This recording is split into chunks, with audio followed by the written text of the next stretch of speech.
بسم الله الرحمن الرحيم.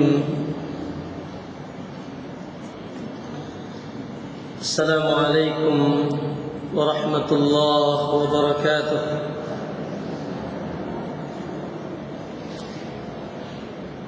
إن الحمد لله نحمده ونستعينه ونستغفره ونعوذ بالله من شرور أنفسنا ومن سيئات أعمالنا. من يهده الله فلا مضل له ومن يضلل فلا هادي له. أشهد أن لا إله إلا الله وحده لا شريك له وأشهد أن محمدا عبده ورسوله. اللهم صل وسلم وبارك على نبينا محمد وعلى آله وصحابته ومن اهتداه بهداه إلى يوم الدين. أما بعد، يا أيها الذين آمنوا اتقوا الله حق تقاته ولا تموتن إلا وأنتم مسلمون. يا أيها الناس اتقوا ربكم الذي خلقكم من نفس واحدة وخلق منها زوجها وبث منهما رجالا كثيرا ونساء واتقوا الله الذي تساءلون به والأرحام إن الله كان عليكم رقيبا. يا أيها الذين آمنوا اتقوا الله وقولوا قولا سديدا يصلح لكم أعمالكم ويغفر لكم ذنوبكم ومن يطع الله ورسوله فقد فاز فوزا عظيما. فإن أصدق الحديث كتاب الله وخير الهدي هدي محمد صلى الله عليه وسلم وشر الأمور محدثاتها فإن كل محدثة بدعة وكل بدعة ضلالة وكل ضلالة في النار أو كما قال النبي صلى الله عليه وسلم. Ma'asyiral muslimah, para ibu-ibu, para ummahat yang insyaallah dicintai dan dimuliakan oleh Allah Subhanahu wa taala. Alhamdulillah, sebagaimana di awal kehidupan kita di hari ini ngucapin apa? Bismika Allahumma ahya wa amut. Alhamdulillah. Alhamdulillah. Ya. Alhamdulillahilladzi ahyana ba'dama amatana wa ilaihin nusyur.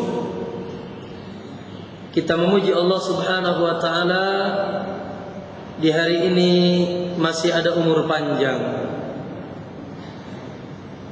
Berarti masih ada kebaikan dan Allah masih menghendaki kita baik. Di antara nikmat besar Allah adalah nikmat dipanjangkan umur.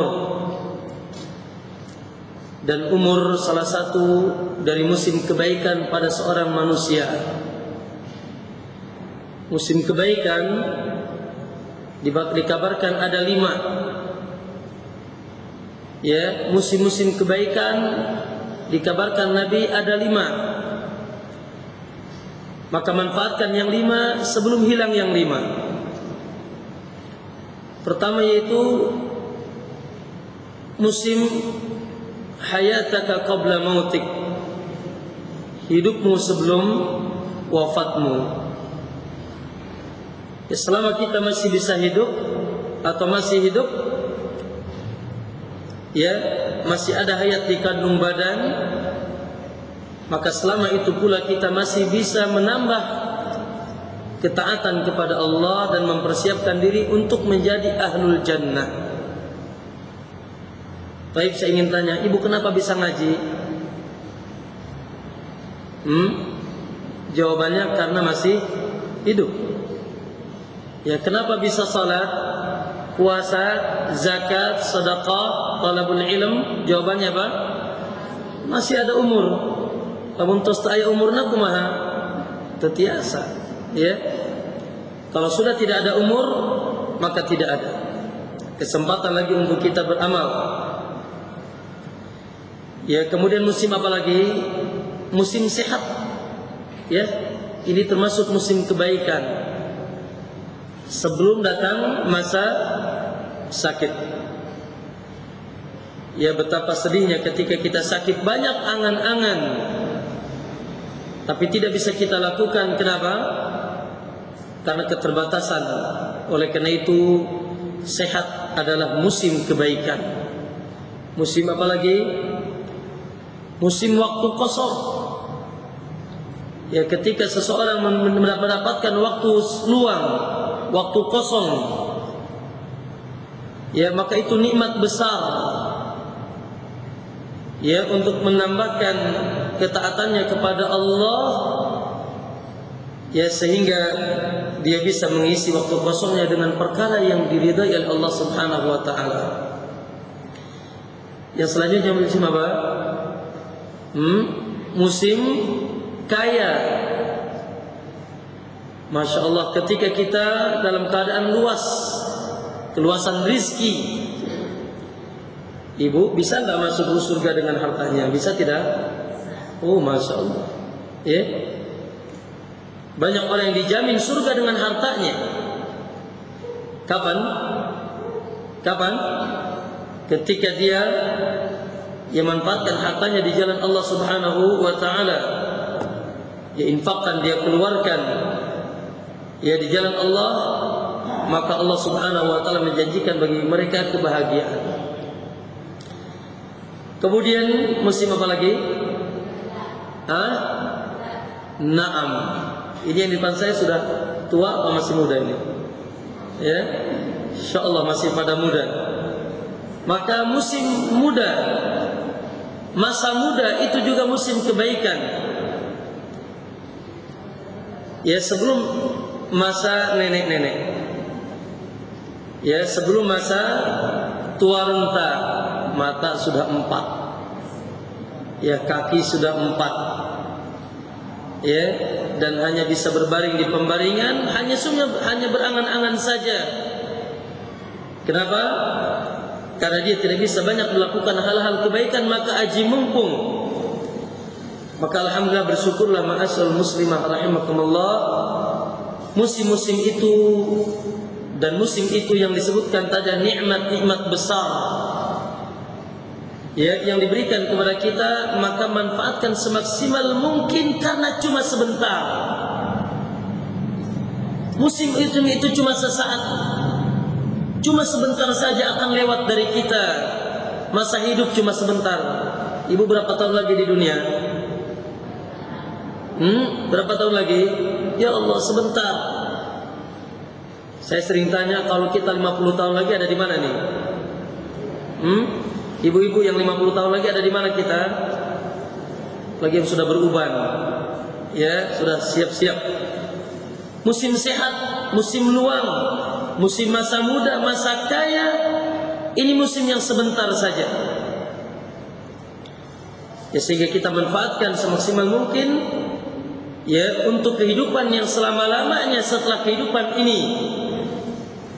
Orang yang cerdas, kata Nabi sallallahu alaihi wasallam, man dana nafsahu wa amila lima ba'dal maut, yang bisa mengekang hawa nafsunya dan terus beramal untuk persiapan setelah kematiannya.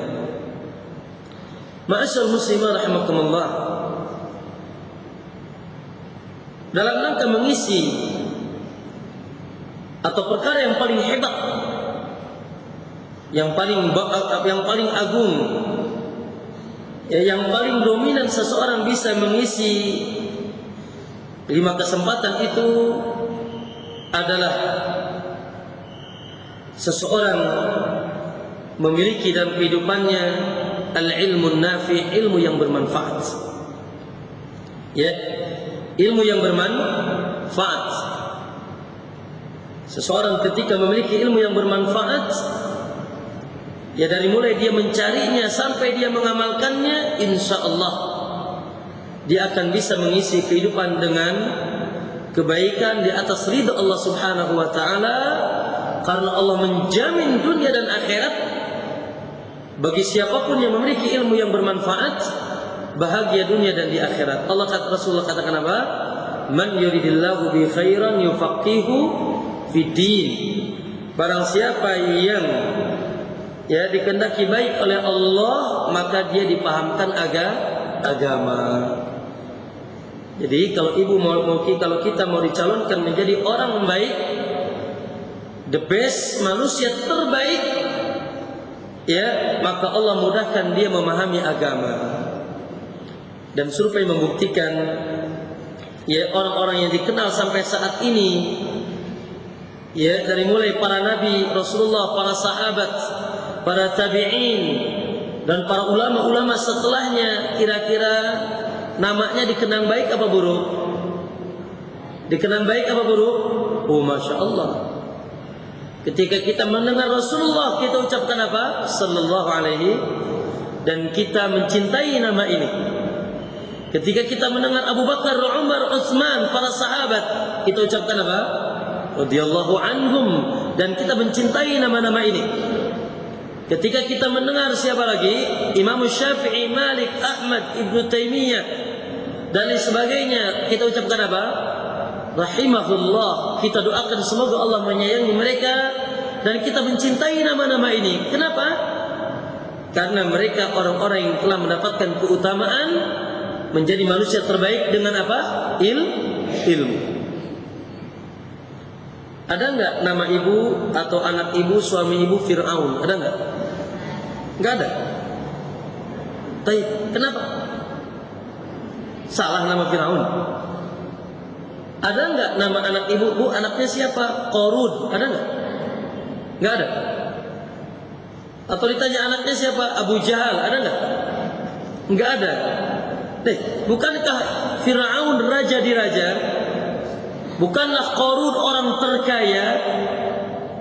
Oh, ternyata itu semua tidak membuat dia mulia, sampai namanya pun terkotori sampai hari ini. Ketika Allah seseorang mengatakan Fir'aun, diucapkan laknatullahi alaihi.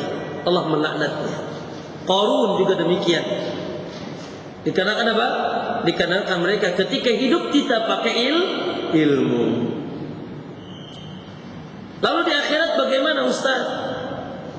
Apakah ada fungsi ilmu di akhirat? Entong ditaros, jangan ditanya.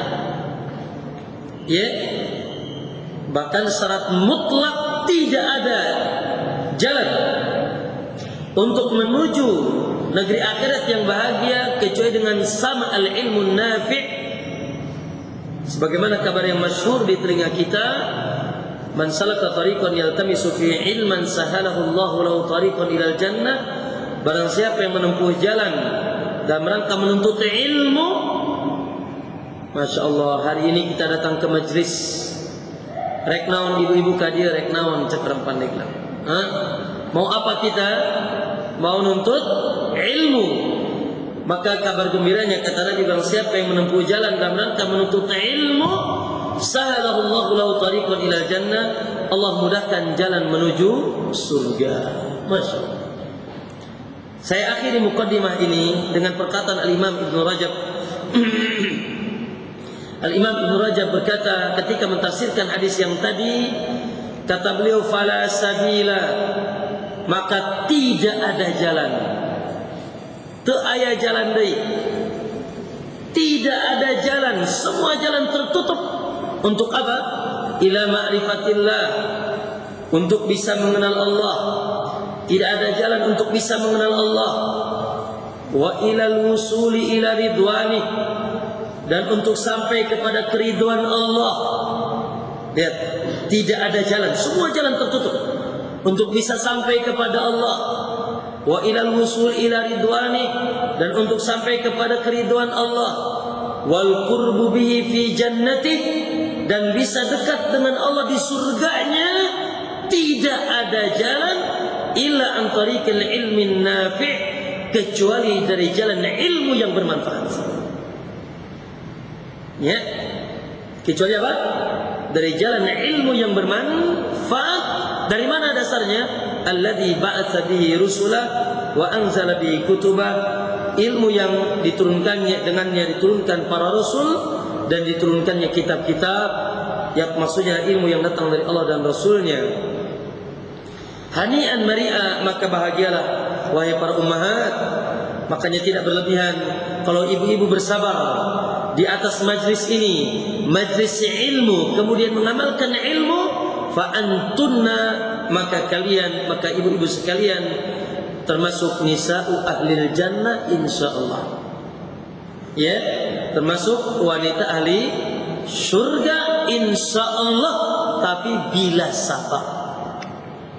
Sabar nuntut ilmu, sabar duduk di majlis ilmu, pegel, ya, telinga panas walaupun tidak panas insyaallah, dan sabar mengamalkan ilmu. Baik. Ma'asyiral muslimah rahimakumullah. Kajian kita bersambung, ya, yaitu di hari ini membahas atau mengkaji buku yang sederhana tapi memiliki bobot yang besar, yang memiliki kepentingan yang dahsyat. Ya, makanya sengaja saya tulis buku kecil ini, ya, yaitu seputar kabar-kabari yang tidak enak dari Nabi sallallahu alaihi wasallam, sekitar huru-hara tragedi yang akan terjadi di akhir zaman, dan kita sudah berada di akhir zaman.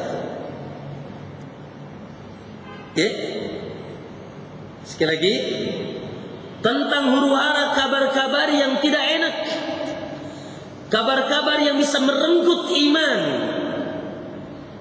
menyesatkan seorang manusia, melemparkan dia melemparkan dia ke dalam api neraka, dan sebelumnya kepada jurang kesesatan di dunia. Ya, para ulama menyebutkan bab ini dalam semua kitabnya, Al-Imam Bukhari dan yang lainnya, dalam kitab namanya Kitabul Fitan. Kitab apa?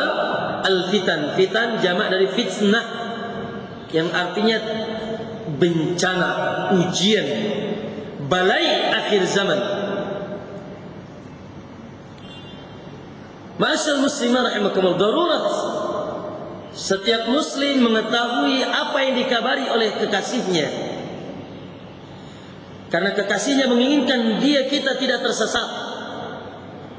Kekasihnya menginginkan bahwasanya kita ini selamat, lurus, dan tidak terkotori dengan bencana-bencana yang terjadi di akhir zaman, ya, yang nanti akan kita baca bagaimana dahsyatnya bencana-bencana tersebut atau fitnah-fitnah tersebut.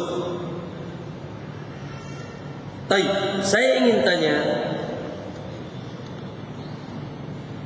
yang bisa jawab dikasih bukunya. Ya. Kapan mulai fitnah akhir zaman? Kapan disebut akhir zaman? Kapan mulai? Ya sekarang sudah. Mulainya kapan?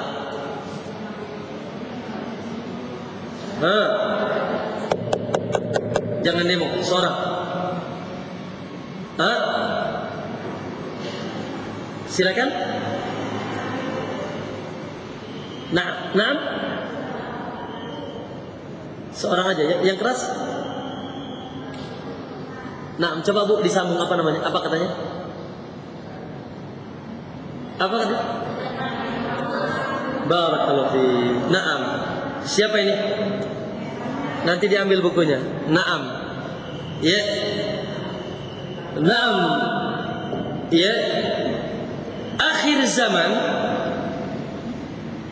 ya, dimulai, atau istilah akhir zaman dimulai dari diutusnya Nabi sallallahu alaihi wasallam. Ya. Sekali lagi, akhir zaman Dimulai diutusnya Nabi sallallahu alaihi wasallam. Ustaz, kata siapa?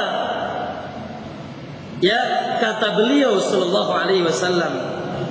Rasulullah mengatakan dalam Sahih Bukhari dan Muslim, bu'istu ana was-sa'atu kahatain, kata Nabi. Diutusnya diutusnya aku dan hari kiamat seperti ini. Antara aku dan diutusnya hari kiamat seperti ini. Lihat, Nabi merendengkan jari tengah dengan jari telunjuknya. Maksudnya apa? Dekatnya. Ini pertanda sudah mulai akhir zaman, diutusnya Nabi terakhir. Makanya banyak ayat yang menyatakan bahwasanya wahyu yang diturunkan kepada Nabi menyatakan sudah dekatnya hari kiamat. Yaitu Allah katakan dalam surat Al-Qamar, iqtarabatis sa'atu wan syaqqal qamar.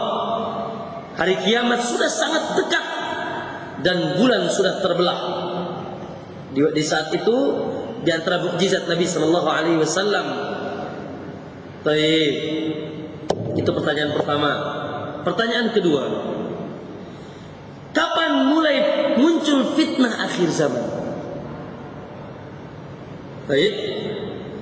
Kapan mulai muncul fitnah akhir zaman? Ada yang jawab? Aywa. Ya, cuma bukunya habis ini. Ya. Naam. Ya, mulai muncul fitnah akhir zaman dari semenjak wafatnya Nabi sallallahu alaihi wasallam. Dari semenjak kapan? Wafatnya Nabi sallallahu alaihi wasallam. Ibu simak hadis dari jalan Abu Musa dikeluarkan oleh Imam Muslim, kata Nabi sallallahu alaihi wasallam, "An-nujumu amanatun lis-sama." Bahwasanya gugusan bintang itu pengaman langit. Jadi kalau di langit masih ada bintang, insya Allah aman. Ya, kalau di langit masih ada bintang, insya Allah aman. Karena kata Nabi, an-nujumu amanatun lis-sama, fa idza dhahabatin nujum. Tapi apabila bintang sudah berjatuhan atas sama umatu'ad, maka datanglah apa yang dijanjikan kepada langit, maksudnya kehancuran. Lalu kata Nabi, wa ana, kata Nabi, wa ana, apa artinya ana? Saya amanatun li ashabi, adalah pengaman, safety bagi para sahabatku. Sebagaimana gugusan bintang pengaman untuk langit, selama masih ada bintang, langit aman. Maka kata Nabi, ana, aku ini pengaman bagi para sahabatku. Fa idza dhahabtu, maka apabila aku sudah tidak ada, sudah pergi, ata ashabi matu'ad, maka terjadilah apa yang terjadi di kalangan sahabatku. Ya, kita dengar ada perang Siffin dahulu, ya, pembunuhan, perang dan sebagainya. Ketika Nabi sudah tidak ada, radhiyallahu anhum, para sahabat sudah diampuni dan diridhai oleh Allah. Lalu kata Nabi, wa ashabi, dan para sahabatku semuanya, amanatun li ummati, adalah pengaman, safety bagi umat.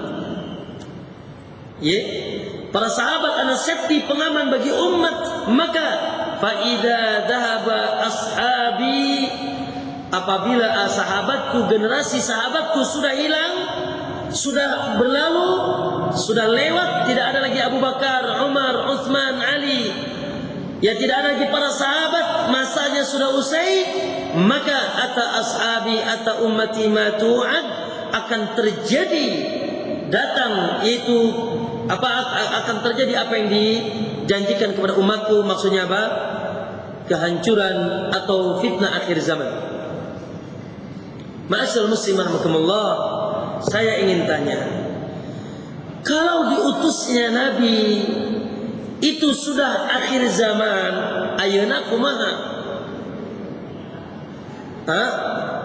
Kalau diutusnya Nabi sudah dikatakan akhir zaman, sekarang apa nih? mepet zaman. Zaman udah mepet banget. Ya. Kemudian kalau fitnah akhir zaman sudah mulai ketika wafat Nabi, bagaimana hari ini? Ya. Kalau fitnah akhir zaman sudah mulai di zaman Nabi, waktu wafatnya Nabi, bagaimana hari ini? Berarti lebih dahsyat dan dahsyat. Maka kalau Nabi berdoa kepada Allah, Allahumma inni a'udzubika minal fitan ma dhahara minha wa ma batan, atau Nabi senantiasa menasihati ibu-ibu supaya setelah salat, sebelum salat, Allahumma inni a'udzubika min adzabi jahannam. Teruskan, wa min adzabil qabr. Teruskan, wa min fitnatil mahya wa min fitnatil mamat. Ya Allah, wa min fitnatil masiihid dajjal. Ya Allah, aku berlindung kepadamu dari fitnah jahannam, azab jahannam, fitnah kubur, kemudian fitnah kehidupan dan fitnah kematian, serta fitnah dajjal. Nabi berdoa kepada Allah setiap saatnya berlindung dari bencana akhir zaman. Bagaimana kita? Maka kita harus lebih takut.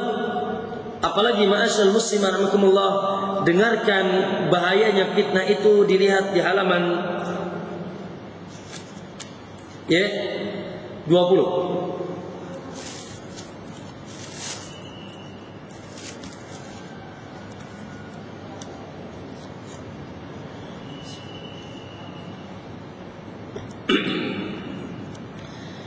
Dilihat di halaman 20. An Hudzaifah, dari Hudzaifah bin Yaman, qala anna Nabiy sallallahu alaihi wasallam qala. Lihat ibu-ibu, perhatikan. Kata Nabi, tu'radul fitan 'alal qurubi ardal hasiri 'udan. Bahwasanya fitnah itu ditebarkan di hati-hati manusia seperti ditebarkannya lipatan tikar selipat demi selipat. Tuh, ibu-ibu, sudah ditebar dari semenjak zaman Nabi. Wafatnya Nabi SAW selipat demi selipat. Sekarang sudah berapa lipatan yang ditebar? Mungkin ibu-ibu sudah duduk di atas fitnah, di atas tikar fitnah. Kemudian kata Nabi, fa'ayul qalbin ashrabaha. Maka hati mana saja yang menerimanya, yang tidak menolaknya. Hati mana saja yang membiarkan fitnah itu masuk ke dalam dadanya. Fa ayu qalbin ashrabaha nukitat fi qalbihi naktatun sauda.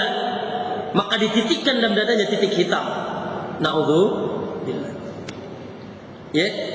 Hati mana saja yang menerimanya, tidak menolak fitnah akhir zaman, maka dititikkan dalam dadanya titik-titik hitam. Wa ayu qalbin ankaraha. Dan hati mana saja yang mengingkarinya, dia bentengi hatinya, dia tolak fitnah ketika datang kepadanya, nukitat naktatun baida, maka dititikkan titik-titik putih di dadanya, hatta yasirul qalbu abyad, sehingga dadanya, hatinya menjadi putih, mislus safa, seperti hamparan batu yang putih. La tadru fitnatun madamatis samawati wal ard, yang tidak akan membahayakan dia fitnah apapun selama tegaknya langit dan bumi. Ini kalau dadanya apa? Kalau dadanya apa? Dadanya putih, tidak akan, yaitu terkontaminasi oleh fitnah. Kemudian adapun hati yang lain, wal akharu, adapun hati yang lain aswad, adapun hati yang lain hitam kelam, murabbadan kalkuzi mujakhiyah, ya hitam kelam seperti bejana yang ditelungkupkan. Saya kira kalau ibu-ibu paham. Tahu kekenceng tidak ibu-ibu? Tahu kekenceng? Atau panci yang suka dipakai memasak. Kira-kira, mohon maaf bawahnya hitam apa putih? Hitam. Begitulah hati yang senantiasa ternodai oleh fitnah, dia seperti kalkuzi mujakhian, seperti wadah yang ditelungkupkan, bejana yang ditelungkupkan, sudah hitam telungkup lagi. Artinya tidak bisa menerima apa-apa sehingga apa? Sehingga kata Nabi SAW, la ya'rifu ma'rufan wa la yunkiru munkaran, sehingga hati seperti ini tidak mengenal yang ma'ruf, tidak lagi bisa mengenal yang baik, bahkan tidak lagi mengingkari yang munkar. Naudzubillah. Tuh, kalau hati dibiarkan menerima fitnah akhir zaman, hati akan seperti bejana yang ditelungkupkan, sudah mah hitam telungkup lagi. Kalau hitam masih ya nengkarak gitu, apa nengkarak bahasa Indonesianya itu, ya masih terbuka, itu masih bisa menerima. Ini memang sudah hitam telungkup, sehingga kata Nabi, la ya'rifu ma'rufan, tidak mengenal yang ma'ruf, tidak lagi mengenal kebaikan, tidak mengenal ini haram, ini halal, ini syubhat, ya ini syirik, ini bid'ah, tidak lagi mengenal. Wala yunkiru munkaran, dan tidak juga mengingkari yang mungkar, illa ma usribat min hawahu, kecuali yang sesuai dengan hawa nafsunya. Naudzubillah min dzalik. Berarti Bu, fitnah ini mengancam apa? Fitnah mengancam apa? Mengancam apa? Mengancam dada. Ya, mengancam hati. Sementara hati inilah merupakan sumber kebaikan dan sumber penilaian. Makanya kata Nabi, dalam jasad seseorang ada segumpal daging. Apabila baik-baik seluruh jasadnya, kalau buruk-buruk, apanya itu? Hatinya. Dan nanti yang ditilai oleh Allah di akhirat apa, Ibu? Yang ditilai oleh Allah apa di akhirat? Yauma la yanfa'u malun wala banun. Di hari yang tidak lagi bermanfaat harta dan anak-anak, illa man atallaha biqalbin salim, kecuali orang yang datang kepada dengan hati yang selamat. Tuh, berarti tugas kita yaitu bagaimana membersihkan hati kita, karena kebaikan di dunia dan di akhirat ada dengan kebersihan hati kita. Qad aflaha man tazakka, qad aflaha man zakkaha.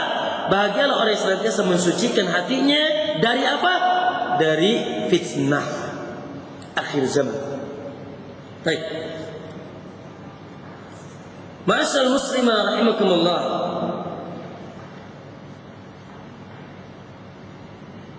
Lihat di halaman 22. Supaya menambah takut, sebelum kita sebutkan fitnah apa saja yang dikabarkan melalui lisan as-sadiqul masduq ar-raufur rahim, bil mu'minina raufan rahim, raufur rahim. Lihat kata Nabi, badiru bil a'mal, segera kalian beramal. Ulah ditunda-tunda, cepat. Aduh, ayeuna mah masih cantik keneh cenah, kewe tos nenek-nenek. Ya, ayeuna mah masih kaya, kewe tos miskin. Ayeuna masih muda, nanti saja kalau sudah tua. Ya, la badiru bil a'mal, segera beramal. Perintah laksanakan, larangan stop. Fitnah sebelum muncul fitnah, dan fitnah sudah muncul. Ibu-ibu, fitnah kalau datang, kata Nabi, kaqita'il lailil muzlim. Ya, membuat gelap seperti gelapnya malam yang kelam. Insyaallah. Ya, kalau orang sudah terkena fitnah, gelap. Gelap gulita. Sehingga dia tidak tahu mana yang tadi yang ma'ruf dan mana yang mungkar. Maka kata Nabi SAW, di tengah fitnah ini, yusbihur rajulu mu'minan. Seseorang pagi-pagi masih beriman. Lihat tuh. Lihat bencananya. Seorang pagi-pagi masih beriman, wa yumsi kafira. Sorenya sudah kafir. Subhanallah, begitu cepat fitnah merubah. Bencana akhir zaman begitu cepat merubah. Paginya masih ngaji sama kita, sorenya sudah kafir. Baik kafir keluar dari Islam atau kufur, tidak lagi mengingat Allah. Ya, dulunya bersama kita ngaji, kemana sekarang? Dulunya masih sering salat berjamaah, kemana sekarang? Dulunya masih menjadi orang saleh, kemana sekarang? Oh, ternyata terkena fitnah. Fitnah akhir zaman yang cepat merubah. Kata Nabi, paginya masih beriman, sorenya sudah kafir, dan sorenya masih beriman, paginya sudah kafir, Apa yang membuat dia demikian? Yabi'u ahaduhum dinahu, dia menjual agamanya bi'aradin minad dunya qalil, dengan sekelumit dari perhiasan dunia. Betapa banyak ayol ikhwah ummahat sekalian, orang-orang yang hari ini tersibukkan dengan dunia, padahal dunia hina di hadapan Allah, padahal dunia tidak ada harganya di hadapan Allah. Makanya dunia itu siapapun dikasih, ya, dunia itu siapapun dikasih, bahkan semakin kufur semakin dikasih, karena nggak ada harganya. Coba saya ingin tanya, ibu-ibu kalau punya kambing, lalu kambing ibu-ibu pincang, sudah pincang mati lagi, sudah mati busuk lagi, kira-kira kalau ada yang minta dikasih nggak? Ustaz, dipinta juga dikasih. Yang nggak dipinta juga dikasih. Begitulah dunia di mata Allah. Kata Nabi, lallah, ya apa? Walladzi nafsi biyadi, demi Allah, la dunya ahwanu indallah. Dunia sangat hina di sisi Allah daripada bangkai kambing ini. Makanya dunia dikasih sama siapa saja, bahkan yang nggak mau juga dikasih. Adapun ya hal-hal yang mendekatkan ibu dan kita kepada Allah, ini hanya diberikan kepada orang-orang yang dicintai oleh Allah Subhanahu wa taala. Ma'asyal muslimah, Imam Ibnu Battal, lihat halaman 23, wa qad waqa'a, ya, kata beliau telah terjadi mu'dhamu ma undhira bih, kebanyakan yang diingatkan, diperingatkan oleh Allah telah terjadi. Ini di zaman siapa? Al-Imam Ibnu Battal, di abad ke-7, di 6 ke-7.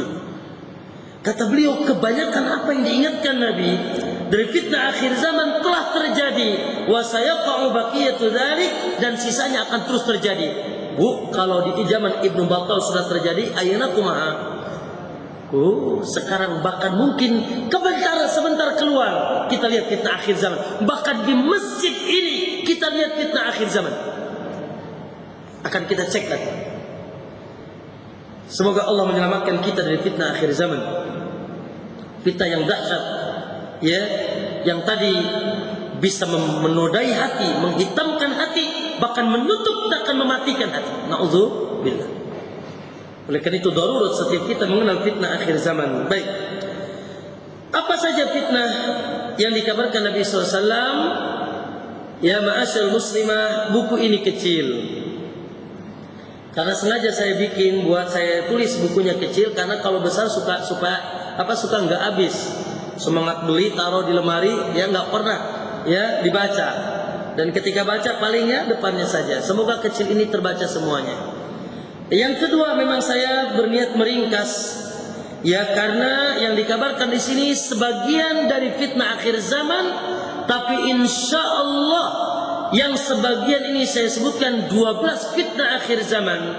Siapa yang selamat dari 12 ini, insya Allah selamat dari fitnah yang lain. Ya, siapa yang selamat dari fitnah ini, insya Allah selamat dari fitnah yang lain. Naam. Kita sebutkan, lihat dahulu halaman 24.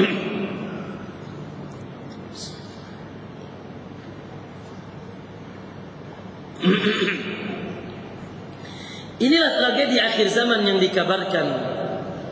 Ya. Yang pertama, ma'asyal muslimah,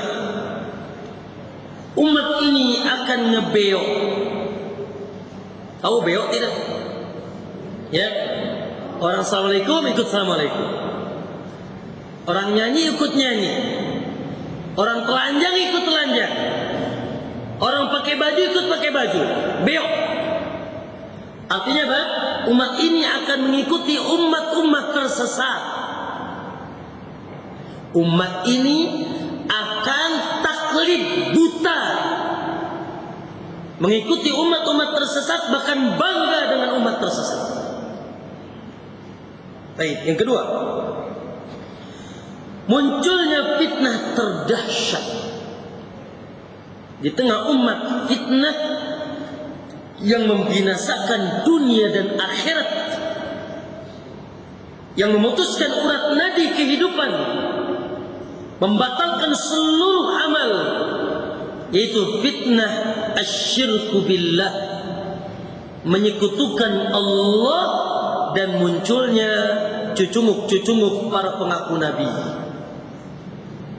Ya, munculnya para pengaku nabi. Yang ketiga, terjadinya bid'ah di tengah umat. Bid'ah itu apa? Bid'ah itu apa? Naam, bid'ah itu amalan-amalan baru, tuntunan-tuntunan baru, syariat-syariat baru dalam agama ini yang tidak pernah diajarkan, dicontohkan, dituntunkan, dan tidak pernah ada dalilnya dari Nabi SAW, tapi munculnya bid'ah di tengah umat. Hari bid'ah muncul sendiri, apa ada da'inya? Atau ada penyerunya? Ada penyerunya, maka muncullah di tengah umat bid'ah dan para penyerunya. Bahkan ada pesantrennya, bahkan ada kuliahnya, bahkan ada universitasnya. Ya, muncul bid'ah, makanya bid'ah semarak di akhir zaman. Baik, yang keempat,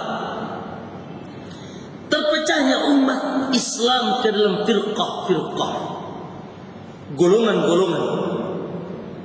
Ya, terpecahnya umat Islam ke dalam firqah-firqah, golongan-golongan, sehingga tidak ada persatuan di tengah umat ini. Yang satu sama lain saling menyesatkan dan ya maling teriak maling. Baik, yang kelima, terjadinya pembunuhan dan saling membunuh di antara mereka. Subhanallah. Ya, kalau kita melihat atau ya pas melihat misalkan berita ya di TV atau berita di media massa, bagaimana di akhir zaman seperti ini darah murah, pembunuhan, anak membunuh ayahnya, ya istri membunuh suaminya dan seterusnya. Bahkan di antara mereka ada yang membunuh dikarenakan dengan alasan agama, pemboman, penembakan dan sebagainya. Ini terjadi, bakal lihat akhi, ukti sekalian, apa yang terjadi di Suriah hari ini? Ini yang disebutkan dalam kitabnya. Apa yang terjadi di Mesir hari ini? Di tengah kaum muslimin, ini yang terjadi. Bukankah Mesir negara Islam? Bukankah Suriah ada negara Islam? Naam. Tapi apa yang terjadi? Ribuan manusia di sana, ya darahnya murah. Itulah fitnah akhir zaman. Itulah fitnah akhir zaman. Ya, baik. Yang keenam, diangkatnya ilmu dengan diwafatkannya para ulama. Masya Allah. Ya. Subhanallah, cahaya yang menjadikan kehidupan menjadi hebat, bagus, dan menjadikan manusia menjadi manusia terbaik mulai diangkat. Sehingga kita sedikit temukan ilmu dan orang-orang yang berilmu di akhir zaman. Dan survei membuktikan, ya. Yang ketujuh, munculnya pemimpin-pemimpin yang zalim. Ya, munculnya pemimpin-pemimpin diktator, pemimpin zalim, pemimpin yang ya yaitu tidak menegakkan keadilan di tengah umatnya. Ya, maka bagaimana sikap kita kepada pemimpin yang zalim ini? Yang kedelapan, umat ditimpa keterpurukan dan kehinaan. Umat tidak lagi ada wibawanya. Umat Islam tak lebihnya seperti apa? Buih di lautan, sampah-sampah. Lihat betapa banyaknya, keluar sebentar. Saudara-saudara kita yang jauh dari agama, yang jauh dari ilmu, ya tak lebihnya seperti buih di lautan. Umat hina. Makanya kita hanya gigit jari saja. Ya minimal mata kita bersedih menangis. Dahulu Nabi SAW kalau mau nyerang, sebulan sebelum menyerang musuh sudah ketakutan. Sekarang terbalik. Kalau Amerika mau nyerang kita, sebulan sebelumnya sudah kita ketakutan. Kenapa? Umat sudah hina. Ya tidak memiliki kekuatan. Yang ke-10 atau yang ke-9, ya dibukakannya pintu dunia. Masya Allah. Ya, pintu dunia. Lihat gedung-gedung bertingkat. Manusia sibuk dengan bisnis. Uangnya tidak, kata orang, tidak berseri. Ya, mereka sibuk dengan dunia, semakin dibuka oleh Allah dunia. Ini fitnah akhir zaman. Makanya yang ditakutkan oleh Nabi bukan kemiskinan. Yang ditakutkan oleh Nabi, ibu tidak punya rumah, tidak ditakutkan sama Nabi. Tapi yang ditakutkan Nabi adalah fitnah akhir zaman. Apa yang keberapa? Yang keberapa? Yang ke-10. Munculnya berbagai kemaksiatan dan wanita-wanita terlaknat. Insyaallah. Ya. Makanya semoga yang di depan kita bukan termasuk fitnah akhir zaman. Karena di antara fitnah akhir zaman munculnya berbagai kemaksiatan dan wanita-wanita terlaknat, wanita yang jauh bahkan tidak akan mencium bau surga. Na'udzubillah. Ya, kemaksiatan merajalela. Kemudian yang ke-11. Apa Bu yang ke-11? Apa maksudnya ini? Naam, musik. Musik. Dahulu kalau di kampung pas ada musik itu pas ada organ tunggal. Ya, pas ada apa lagi? Pas ada jaipongan.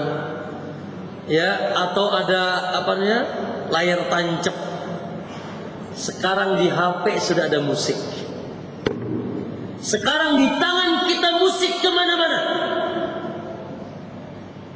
Ringtone, ya, bahkan subhanallah, ya, bahkan di masjid diperdengarkan musik. Begitulah akhir zaman, senandung suara syaitan diperdengarkan. Itu apa? Musik. Ya. Orang fasik bilang tidak ada musik tidak asyik. Ibnu Mas'ud bilang orang suka musik itu orang fasik. Ya, jadi beda ya fatwanya orang fasik sama fatwanya Ibnu Mas'ud. Yang terakhir, yang ke-12, nih, bermegah-megahan membangun masjid, tapi yang salat terhitung tangan. Ya, lihat masjid ini. Ya saya bilang, ya bisa terjadi ini fitnah akhir zaman. Bermegah-megahan membangun masjid, tapi tidak tapi sedikit yang mengisinya. Bahkan masjid bukan ya didatangi untuk beribadah, tapi untuk bermaksiat kepada Allah Subhanahu wa taala. Ma'asyiral muslimin rahimakumullah, itulah sebagian kecil dari fitnah akhir zaman yang saya kabarkan, dan ini adalah tanda-tanda kecil hari kiamat. Ya, karena ada fitnah besar, yaitu tanda-tanda besar seperti apa? Dajjal, Ya'juj Ma'juj, turunnya Isa dan lain sebagainya, itu tanda-tanda besar. Adapun yang kita kabarkan ini tanda-tanda kecil. Saya ingin tanya, apa yang ibu dengar tadi dan ibu baca, ini semuanya sudah terjadi apa belum? Oh, Ustaz Parantos, ya, di rorompok saya ge aya. Sudah, bahkan di rumah saya ada fitnah ini ya Ustaz. Bahkan di dada saya sudah ada fitnah ini ya Ustaz. Fattaqillah. Maka takutlah kepada Allah. Makanya kita ingin mengingatkan dengan fitnah-fitnah ini. Untuk apakah kita kenal untuk kita lakukan? Lah. Kita kenali fitnah-fitnah ini untuk kita tinggalkan. Makanya Hudzaifah bin Yaman mengatakan, ya, seorang ulama mengatakan, alimtu syarra la li syarr. Aku pelajari keburukan bukan untuk aku melaksanakan keburukan, lakin li tawaqqih, yaitu namun dalam rangka menjaga diriku dari keburukan. Kenapa? Karena siapa yang tidak mengenal mana yang baik mana yang buruk, maka dia dominan terjerumus kepada keburukan. Baik. Ma'asyiral muslimah rahimakumullah. Silakan dibuka halaman 28.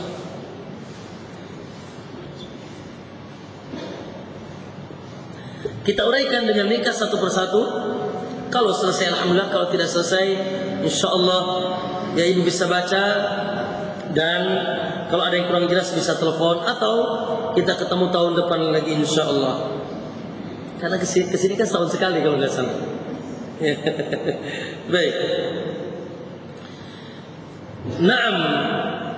Lihat halaman 28, umat ini akan mengikuti umat sebelumnya. Dari sahabat An Abi Sa'id Al-Khudri radhiyallahu taala anhu qala Rasulullah sallallahu alaihi wasallam bahwasanya Rasulullah sallallahu alaihi wasallam kekasih kita bersabda, la tattabi'anna sanana man kana qablakum. Sungguh kalian akan mengikuti tuntunan-tuntunan umat sebelum kalian. Subhanallah, kalau ibu belajar bahasa Arab, ya, akan memahami, ya, literatur bahasa yang disampaikan Nabi. Nabi nekenkan, ya, bahwasanya akan terjadi, sungguh-sungguh akan terjadi. Umat ini akan mengikuti umat sebelumnya, sejengkal demi sejengkal, sehasta demi sehasta, sampai hatta law dakhalu juhra dhabbin la dakhaltumu, sampai walaupun harus masuk ke lubang dub, niscaya dia akan masuk. Ya, hatta walaupun sampai masuk ke lubang dub, niscaya dia akan masuk. Qila ya Rasulullah, wahai Rasulullah, al-yahudu wan nasara, apakah yang engkau maksud Yahudi dan Nasrani? Qala faman, sahadeui cek Nabi, siapa lagi kalau bukan Yahudi dan Nasrani? Subhanallah. Ma'asyil muslimah, ini keadaan kita sekarang. Zaman di mana umat Nabi senyalir akan mengikuti umat-umat tersesat. Ya, Yahudi dan Nasrani, sampai walaupun sulit dia ikuti. Makanya Nabi, ibu-ibu, mengibaratkan dengan lubang dob. Mungkin ibu sudah tahu apa itu dob. Terang ibu-ibu, dob tidak? Dob itu hewan padang pasir, hewan jinak dan boleh dimakan dagingnya, menyerupai biawak dan bukan biawak. Dia adanya di padang pasir, hewan jinak, makanya para sahabat makan daging dob. Ya, adapun biawak tidak boleh. Ini termasuk hewan yang haram. Makanya kalau ada terjemahkan orang dob itu biawak, tidak benar. Naam, menyerupai biawak, tapi dia bukan biawak. Baik ibu, kenapa Nabi tidak mengibaratkan dengan lubang belut, lubang semut, lubang ular? Kenapa? Kenapa lubang dob? Karena ibu-ibu, kalau lubang semut, semut masuk dari situ, keluar dari situ. Kalau lubang ular, ular masuk dari situ, keluar dari situ. Ibu kalau mancing belut di mana? Pernah mancing belut nggak? Wah, ini bukan orang kampung ya.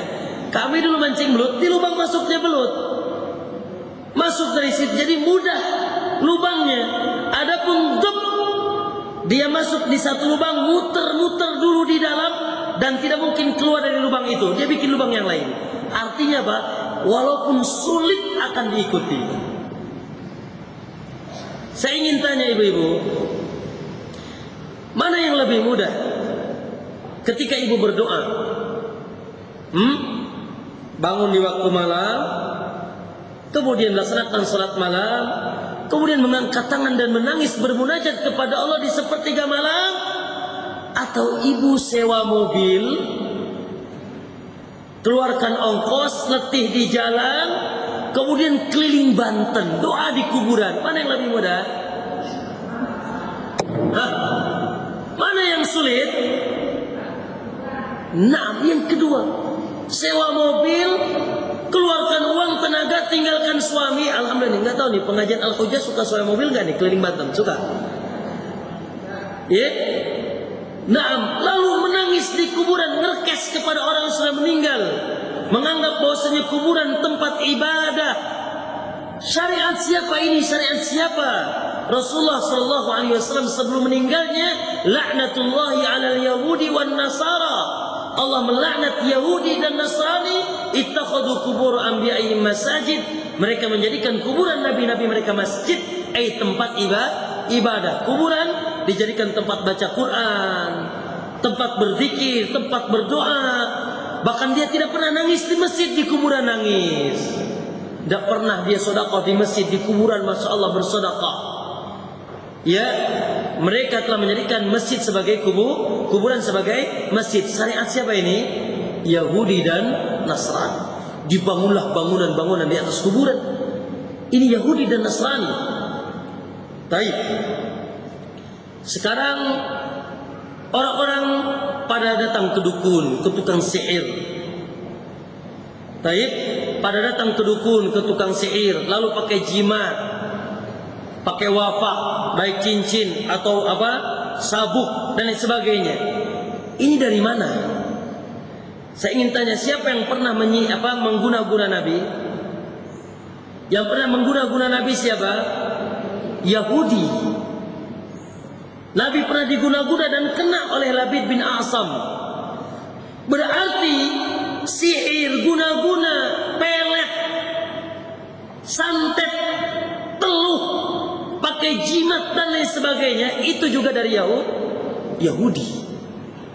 Lihat ma'asyil muslimah, kenyataannya umat ini ya banyak yang melaksanakan perbuatan itu. Coba nih, sekarang yang ramai apa nih sekarang nih? Mau orang-orang mau pada haji pada kemana dulu? Hah? Orang-orang mau haji pada kemana dulu? Hah? Ya. Naam, ya keliling Banten dulu, keliling Madura dulu. Bahkan sebagian mereka mengambil tanah kuburan katanya supaya selamat di jalan. Saya pernah cerita, insya Allah ibu-ibu masih ingat.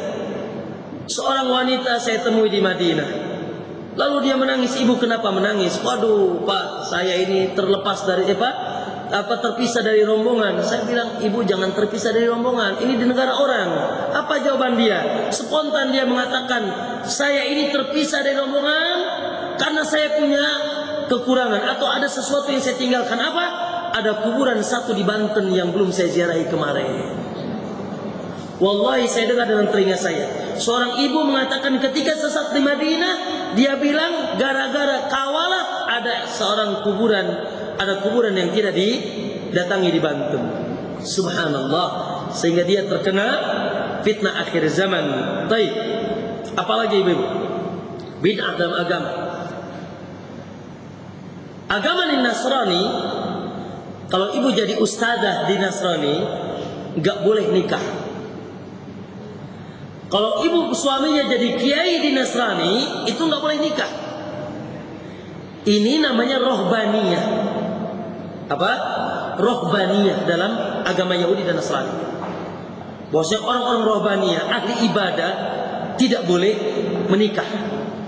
Apa kata Allah? Allah katakan, wa rohbaniyatan ibtada'uha maktatabahallahu alaihim. Di dalam agama mereka dibuat rohbaniyah yang mereka bid'ahkan dalam agama yang tidak pernah disyariatkan oleh Allah. Oh, berarti guru bid'ah juga adalah Yahudi dan Nasrani. Ya, orang Yahudi dan Nasrani mengadakan syariat yang baru. Apa? Kiai sama ustazahnya tidak boleh nikah. Dikebiri, gak boleh nikah. Allah katakan ini bid'ah dalam agama mereka, tidak pernah disyariatkan dalam agama mereka yang asli yang dibawa oleh nabinya. Berarti ibu, benih bid'ah juga muncul dari mana? Yahudi, yang suka bid'ah dari dulu Yahudi. Adapun umat Islam diperintahkan ittiba, mengikuti Nabi SAW. Apalagi ayah aww, ada ibu-ibu masuk ke masjid, masya Allah, ya, sholat, datang ke masjid, ke tempat musola wanita, ada apa di situ? Ada mukena. Ya, lalu dia pakai mukena, masya Allah, rapi, dekat tinggal, tidak terlihat kecuali wajah dan tapak tangan. Lalu ketika salat dia berdoa begini, ihdinas siratal mustaqim, siratal ladzina an'amta 'alaihim ghairil maghdubi 'alaihim waladdallin. Ya Allah, tunjukkan aku jalan yang lurus, jalan orang-orang yang Kau berikan nikmat, bukan jalan maghdub, Yahudi, waladdallin dan Nasrani yang sesat. Karena al-maghdub kata Nabi Yahudi, al-dallin Nasrani. Dia berdoa kepada Allah, ya Allah janganlah aku, ya jauhkanlah aku dari jalan al-maghdub dan dhalin. Berdoa kepada Allah. Ya, setelah sholat buka mukena lagi. lalu pakai lipen kasetip lagi, lalu pakai sado lagi, lalu pakai minyak nyong-nyong lagi, lalu diurai lagi rambutnya, lalu pakai rok mini lagi, celana lepis lagi, jeans lagi. Lihat bagaimana akhi tadi sudah berdoa kepada Allah, janganlah aku termasuk golongan Yahudi dan Nasrani. Dia sekarang menjadi pengikut Yahudi dan Nasrani. Wanita-wanita yang dibuka auratnya adalah syariat Yahudiyah wa Nasraniyah di hari ini. Yahudi dan Nasrani. Wanita tidak menutup auratnya, tidak memakai jilbabnya, campur baur laki-laki dan wanita. Dia keluar membawa fitnah akhir zaman. Padahal dia sudah bilang ghairil maghdubi alaihim waladdallin. Ya, campur baur laki-laki yang wanita, makanya masya Allah, masya muslimah. Ya kita dengar, ya sekarang yang daftar SMA harus dites apa? Dites apa? Na'udzubillah min dzalik. Ya, daftar SMA wanita harus dites keperawanan. Na'udzubillah. Allah. Ada apa? Kenapa harus dites keperawanan? Karena wanita-wanita di zaman ini sudah rusak, menjadi fitnah. Makanya saya bilang tadi, keluar bentar ibu-ibu, ada fitnah di luar. Fitnah akhir zaman berjalan setiap saat. Maka selamat, beruntunglah ibu-ibu masuk ke masjid, beruntung ikut ngaji, beruntung jadi muslimah, ya, dan mendapatkan teman-teman yang baik, datangnya ke majlis ta'lim. Coba betapa banyak wanita di hari ini, pagi sudah bersolek, berangkat ke kantor, berangkat ke diskotik, berangkat ke mall, berangkat ke tempat-tempat yang mereka menjajankan dirinya sehingga menjadi parabola parawan bobol tiheula. Wanita yang banyak bermaksiat kepada Allah, yang tidak menutup auratnya, itulah wanita yang terlaknat. Ya, nanti yang akan dikabarkan Nabi Sallallahu Alaihi Wasallam. Apalagi bu, riba dari mana? Riba dari mana? Naam, Allah katakan ketika bercerita tentang Yahudi, wa aklihimur riba. Mereka para pemakan riba. Lihat bisnis di hari ini, kaum muslimin, ya Allah, bisnis mereka tidak lagi kenal halal dan haram, mengikuti gaya bisnis Yahudi. Riba, ketebelece, riswah meriswah, ya, dan sebagainya, tipu menipu, itu juga gaya Yahudi, ya, dan seterusnya. Bahkan ibu-ibu, anak kita kalau ditanya siapa nama sahabat tidak tahu, tapi kalau ditanya siapa nama orang-orang yang tidak pernah sujud kepada Allah, dari pemain bola dan sebagainya, pemusik, artis, dia paling hafal. Bahkan ibu lebih bangga dengan orang kafir. Lihat gaya hidup mereka, rambut merah, kuning, hijau di langit yang mulia. Pakaian, lihat wanitanya ibu, masya Allah. Kalau kita lihat, mohon maaf, artis-artis di televisi, apakah mereka kafir? Lah, mereka muslimah. Seorang wanita yang sedang bermasalah sekarang tentang narkobanya, muslimah, wanita muslimah, tapi terkontaminasi dengan fitnah akhir zaman. Akhirnya mereka menjadi wanita-wanita terlaknat, sebagaimana dikabarkan nanti di fitnah yang selanjutnya. Ya, ma'asyal muslimin rahimakumullah, maka betapa takutnya kita. Ya, maka ini peringatan Nabi SAW. Padahal lihat nasihat Allah di halaman 31. Lihat nasihat Allah, walidzalika fad'u, oleh karena itu teruslah kalian menyeru kepada agama Allah, teruslah istiqamah di ajaran agama Allah, kama umir wastaqim, dan istiqomahlah. Wala tattabi ahwa'ahum, ojo ngikuti hawa nafsu mereka. Ya, tidak boleh mengikuti hawa nafsu mereka, ikuti syariat Allah. Lalu Allah katakan surat Al-Jathiyah, "Tsumma ja'alnaka 'ala syari'atin minal amr." Kemudian kami jadikan kalian, akhi, ukhti, kami jadikan kalian di atas satu syariat yang mulia yang diperintahkan oleh kami. Fattabi'ha, maka ikuti saja syariat ini. Ikuti saja perintah Allah, syariat Allah. wala tattabi ahwa alladziina la ya'lamun. Jangan mengikuti hawa nafsu orang-orang yang jahil, orang-orang yang tidak mengetahui. Ma'asyiral muslimah, jangan terbalik, jangan terpukau. Lihat seakan-akan kemegahan di dunia dengan dunia, kemegahan di dunia dengan mengikuti musuh-musuh Allah. Lihat kata Nabi dari jalan Ibnu Umar, ju'ila dhillah was-sighar, dijadikan kehinaan menjadi hina siapa? Ala man khalafa amri, orang-orang yang menyelisihi perintahku. Wa man tashabbaha biqaumin fahuwa minhum. Siapa yang menyerupai satu kaum, maka dia termasuk kaum itu. Jadi Nabi menggambarkan umat ini akan mengikuti umat sebelumnya. Ya, ini bukan perintah, tapi ini tahdir, larangan keras supaya kita tidak mengikuti gaya hidup mereka, gaya hidup berakidah mereka, gaya hidup beribadah mereka. Ibu, yang ada alat musiknya di tempat ibadah itu siapa? Nasrani, Yahudi, kelonong, jeleger kan gitu. Yang ada alat musiknya di tempat ibadah Yahudi. Makanya di agama kita tidak boleh alat musik di tempat ibadah, digantikan dengan azan. Allahu Akbar, Allahu Akbar. Ini mah azan ya iya, tapi jeleger juga iya. Ini juga tasyabuh dengan Nasara, ya, dan lain sebagainya. Gaya hidup, gaya ibadah, ya, gaya akidah, gaya bisnis. Maka ittaqillah, takutlah kepada Allah Subhanahu wa taala. Naam. Selanjutnya, yang kedua, munculnya fitnah terdahsyat, yaitu asyirku billah, menyekutukan Allah. Baik, kita baca dua hadisnya.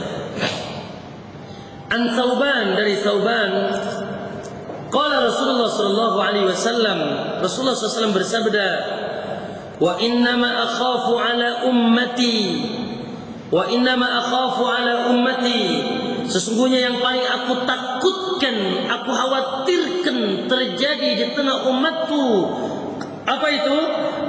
Al-a'immatul mudhillin, adanya pemimpin-pemimpin, dai-dai, ya, pengajak-pengajak yang menyesatkan. Aku takut dia muncul di tengah umatku, ada dai-dai yang menyesatkan, ada pemimpin-pemimpin yang menyesatkan. Kemudian, wa idza wada'a fi ummati sayf, apabila di umatmu telah terhunus pedang. Nah, apabila pedang telah terhunus di tengah umatku, lam yarfa anhum ila yaumil qiyamah, tidak akan bisa diangkat sampai kiamat. Makanya Ibu, dari semenjak siapa sahabat yang dibunuh? Sahabat pertama yang dibunuh siapa? Siapa yang pertama kali sahabat yang dibunuh? Umar. Umar dibunuh. Umar wafat ditikam ketika salat subuh. Utsman dibunuh. Ali dibunuh di Kufah. 3 sahabat dari Khulafaur Rasyidin, yang 4-3-nya dibunuh. Kata Nabi, apabila pedang sudah mulai terhunus, tidak akan bisa diangkat sampai hari ini. Makanya pembunuhan tidak akan berhenti. Di Syria, di Lebanon, di Mesir, di Palestina, di negeri kita, pembunuhan terjadi di mana-mana. Kenapa? Karena kata Nabi, apabila pedang telah terhunus, maka tidak akan bisa diangkat hari kiamat. Ini tragedi akhir zaman. Kemudian, wala taqumus sa'ah, tidak akan terjadi hari kiamat hatta ta'budu qabailun min ummatil awsan, sampai kabilah-kabilah dari umatku sudah pada nyembah awsan. Awsan itu apa? Ibu, awsan itu apa? Ada sonam, ada awsan, wasan.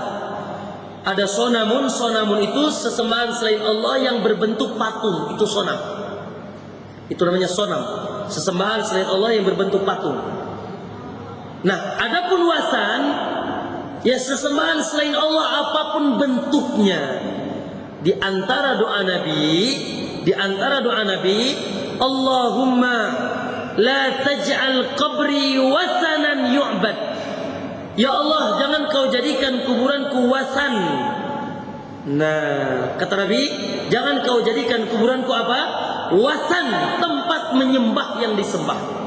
Maka wasan itu lebih luas dari sonam. Kalau sonan berbentuk patung, kalau watan apapun, ya, pohon, air, bintang, bulan, gunung dan lain sebagainya bisa jadi watan, bahkan manusia bisa jadi watan.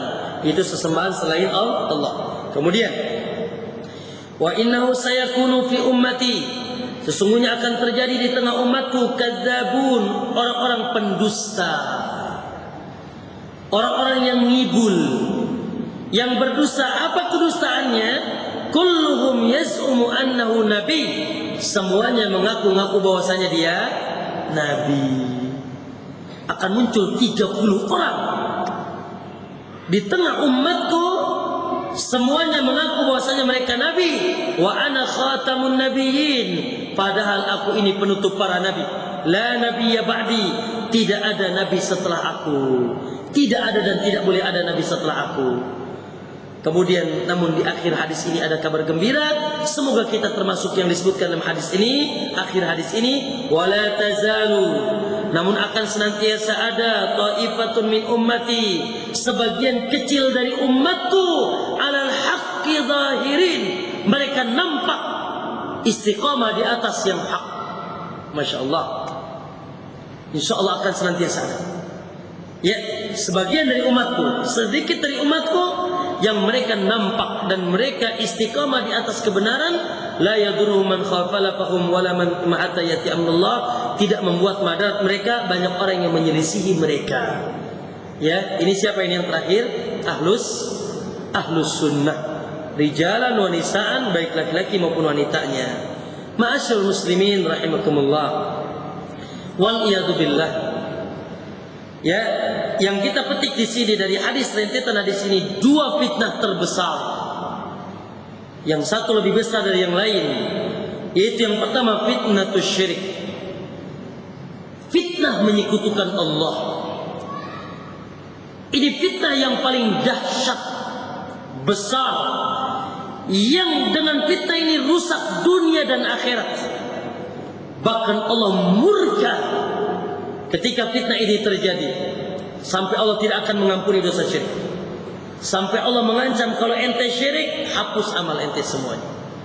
Sampai Allah mengancam bahwasanya dosa syirik itu zulmun azim, kezaliman yang besar. Bahkan pelakunya tidak akan disediakan bagi mereka surga. Allah katakan, wa man yusyrik innahu man yusyrik billah, barang siapa yang menyekutukan Allah, faqad haramallahu alaihi jannah, maka Allah mengharamkan baginya surga. Na'udzubillah. Ya, menyekutukan Allah Subhanahu wa taala. Banyak perintah dalam Al-Qur'an, bahkan seluruh Al-Qur'an memerintahkan kita untuk apa? Mentauhidkan Allah. Seorang mukmin mengikrarkan la ilaha illallah. Apa artinya? Ya, tidak ada yang berhak disembah kecuali Allah. Makanya saya menulis buku kedua dengan penerbit yang sama, Pustaka Al-Ilmu, yaitu buku Pantaskah Selain Allah Disembah. Ya, saya menulis buku judulnya Pantaskah Selain Allah Disembah. Di buku itu saya lihat ibu mengeluarkan tuh ada. Naam, ya. Buku Pantaskah Selain Allah Disembah, di mana di buku itu saya beberkan sifat-sifat Tuhan selain Allah. Ya, bagaimana hinanya zat-zat yang disembah selain Allah, sehingga kita dapat mengambil kesimpulan bahwasanya tidak ada yang berhak dan tidak ada yang pantas disembah kecuali Allah. Tidak ada yang pantas disambat-sambat kecuali Allah, dipinta kecuali Allah, disujudi, dirukui. Iyyaka na'bud wa iyyaka nasta'in. Hanya kepada Allah kita menyembah dan hanya kepada Allah kita meminta pertolongan. Ya, tapi karena ini sudah dikabari terjadi, ketika doanya di mana? Di kuburan. Ketika berdoa menjadikan orang-orang yang sudah mati sebagai perantaraan kepada Allah, yang percaya dengan agama selain Allah banyak, agama selain Islam banyak. Di dalam Islam pun terjadi penyimpangan, kesyirikan. Ya, kalau mau nikah ngitung suara toke dulu, toke nikah, toke enggak, toke nikah, toke enggak. Ya, Gitu. Kalau mau berangkat, aduh ada kucing lewat, jangan jadi. Ya, mitos-mitos terjadi di tengah umat.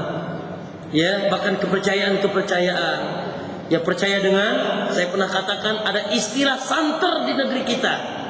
Di tengah kaum muslimin, istilah keramat. Ada batu-batu keramat. Ada pohon-pohon keramat.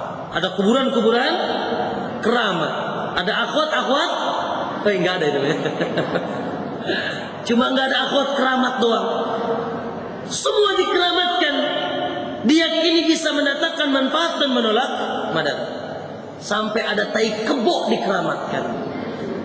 Alhamdulillah, kebonya sudah mati, Tuhannya sudah mati, alhamdulillah. Ya, kiai selamat. Ya, nas'alullah salamah. Itulah yang terjadi di tengah umat ini dan pengaku nabi. Ya, para pengaku nabi. Baik. Makanya ibu-ibu, kalau ada orang ngaku nabi, laki-laki maupun wanita, enggak usah dikomentari. Ini negara kita memang subhanallah. Kita doakan semoga Allah Subhanahu wa taala menjaga negara kita dan memberikan hidayah kepada pemerintah kita.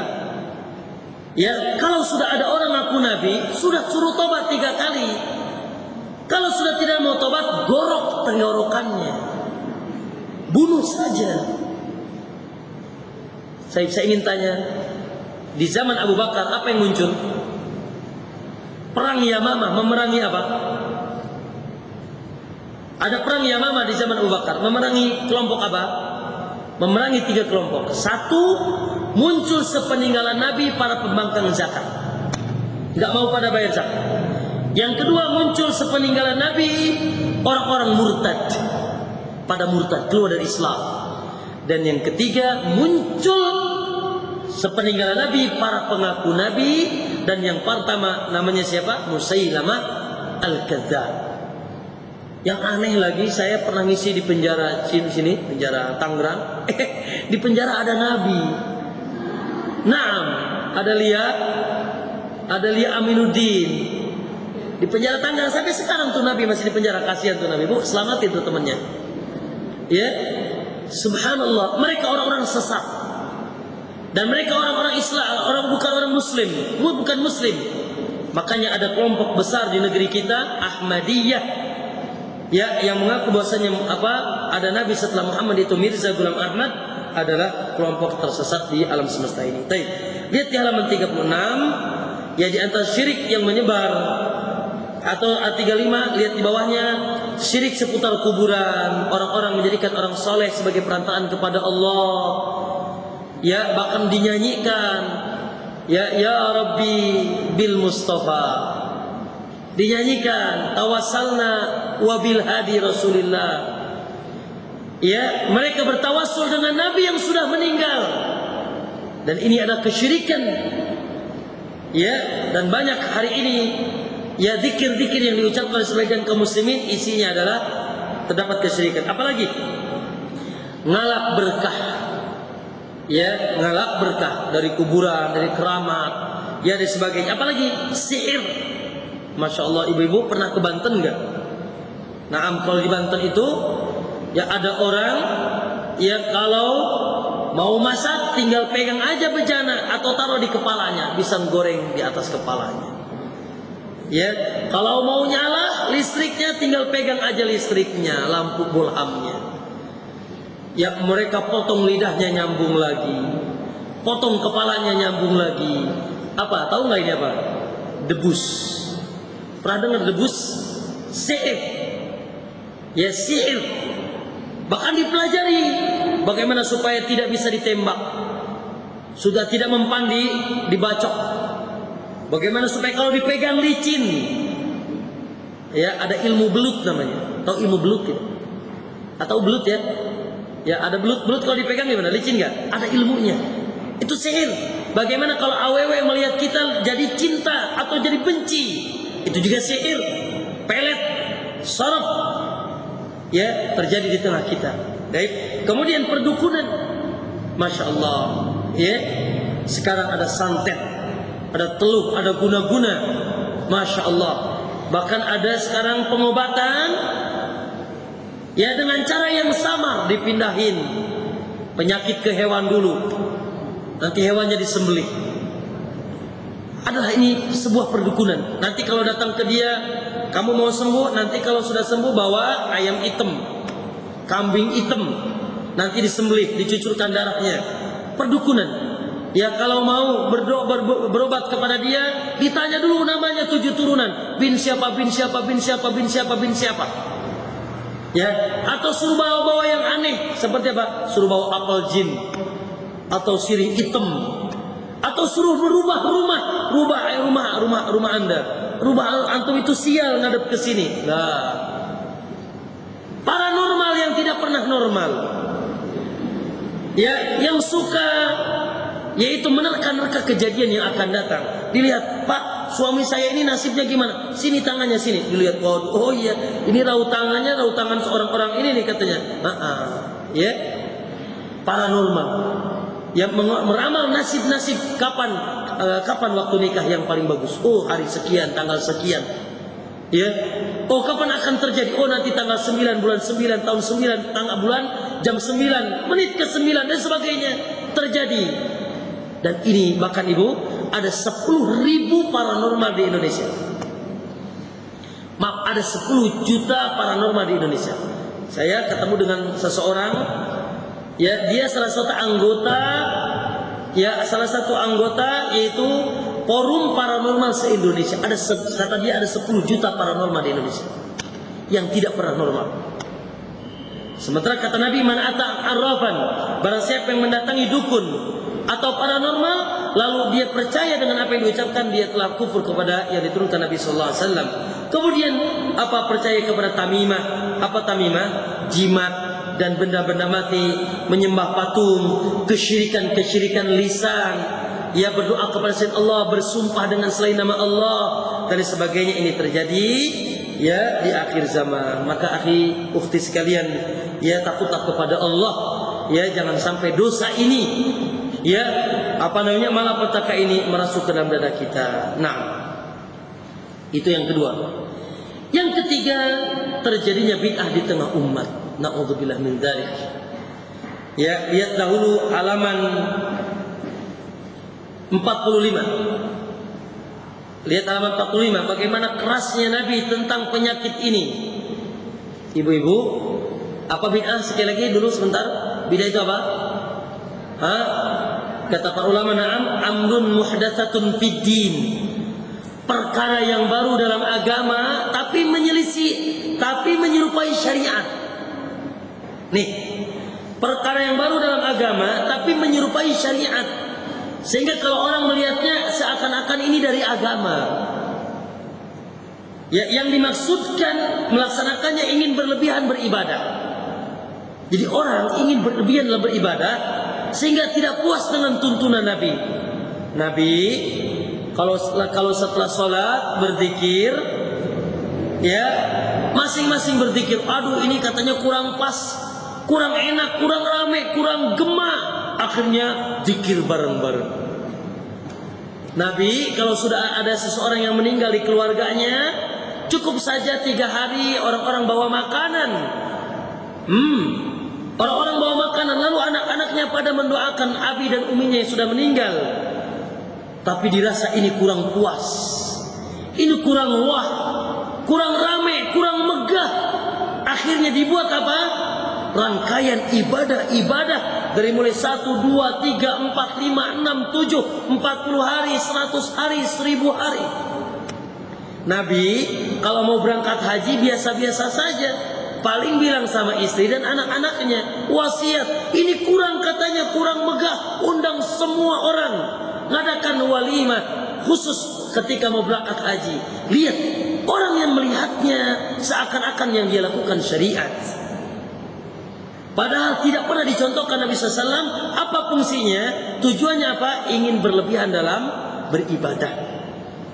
Ada orang puasa, ibu, tidak pernah berbuka, setahun tidak pernah berbuka. Naam, bahkan puasanya pun aneh. Ada orang yang puasa nggak boleh makan nasi, nggak boleh makan ikan. Ya, ada orang yang zikir setiap malam tidak pernah tidur, zikir terus. Dan lain sebagainya. Mereka ingin berlebihan dalam ibadah, tapi kata Nabi, awas, ya, lihat dalam halaman 45, wa iyyakum wa muhdatsatil umur. Awas kalian jangan mengadakan perkara yang baru. Wa iyyakum wa muhdatsatil umur. Awas kalian jangan mengadakan perkara yang baru di dalam agama.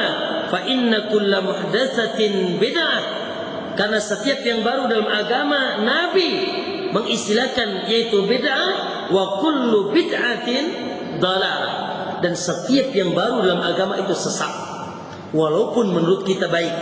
Di antara kesesatannya, lihat kata Nabi dalam hadis setelahnya, man ahdatsa fi amrina hadza, barang siapa yang mengadakan perkara yang baru dalam agama kami ini, fahuwa raddun, maka ditolak. Wa man amila amalan, dan barang siapa yang mengamalkan dalam agama kami ini amalan laisa ali amruna fahuwa radd, yang tidak ada perintahnya dari kami, maka ditolak. Maka oleh karena itu, ya ibu-ibu yang dimuliakan Allah Taala, di hadapan saya ini ibu-ibu kota, bukan ibu-ibu kampungan. Benar tak? Ya, di hadapan saya ini ibu-ibu cerdas, bukan ibu-ibu yang bodoh. Maka orang-orang yang cerdas, dan muslim harus cerdas. Muslim tidak boleh bodoh. Muslim tidak boleh taklid buta. Nggih ba, nggih, manut ba, manut. Orang ke barat ikut ke barat, orang ke timur ikut ke timur. Orang merah ikut merah, orang putih ikut putih. Tidak punya prinsip, ini orang bodoh. Maka seorang muslim di dalam beragama, ya dia tidak melaksanakan apapun bentuk ibadahnya, kecuali dia telah tahu bahwasanya ibadah yang dia lakukan ini ada tuntunan dari Nabi Sallallahu Alaihi, ada ilmunya, ada tuntunannya dari Rasulullah Sallallahu Alaihi Wasallam. Ibu, apa yang ditakutkan Nabi terjadi. Lihat dalam hadisnya, dan hadisnya cukup panjang. Mari kita baca. An Hudzaifah bin Yaman, dari Hudzaifah bin Yaman, yaqulu, dia berkata, kana an-nasu yas'aluna Rasulullah 'anil khair. Para sahabat biasanya bertanya kepada Rasul tentang kebaikan. Wa kuntu as'aluhu 'anil syarr. Adapun aku spesifikasinya tentang keburukan. Makhafata an yudrikani fi, aku takut karena aku takut terjerumus kepada keburukan. Faqultu, maka aku bertanya, ya Rasulullah, wahai Rasulullah, inna kunna fi jahiliyatin wa syarr. Dahulunya kami jahiliyah. Ini para sahabat ya. Dahulunya jahiliyah, jahil, bodoh. Ya, kami dahulunya jahiliyah. Fa atana Allah bihadzal khair, faja'ana Allah bihadzal khair.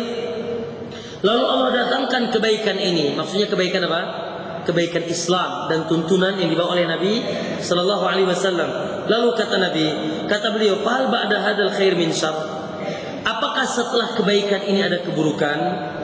Qala, dijawab oleh Nabi, "Na'am." Setelah kebaikan adanya Islam ada keburukan.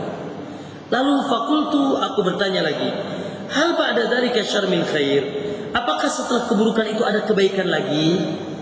Setelah keburukan ada kebaikan lagi? Ya, keburukannya apa? Ya, di zaman itu adanya peperangan dan sebagainya, ya. Dan ada kebaikan lagi, maksudnya di akhir zaman, kata Nabi, qala na'am, ya. Tapi wa fihi dakhan, kebaikannya sudah tercampur. Kebaikannya sudah kotor, wa fihi dakhan. Udah ada debunya.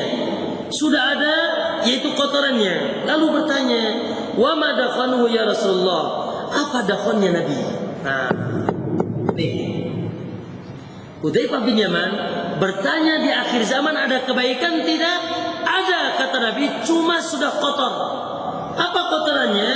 Dijawab oleh Nabi, qaumun, akan ada kaum yastannuna bi ghairi sunnati, yang mereka bertuntunan tidak pakai tuntunanku, wa yahtaduna bi ghairi haji, dan berpetunjuk tidak pakai petunjukku. Oh, itu kotorannya itu.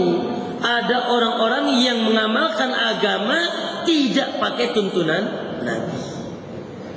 Mengambil petunjuk tapi tidak pakai petunjuk Nabi. Ta'rifu minhum wa tunkar.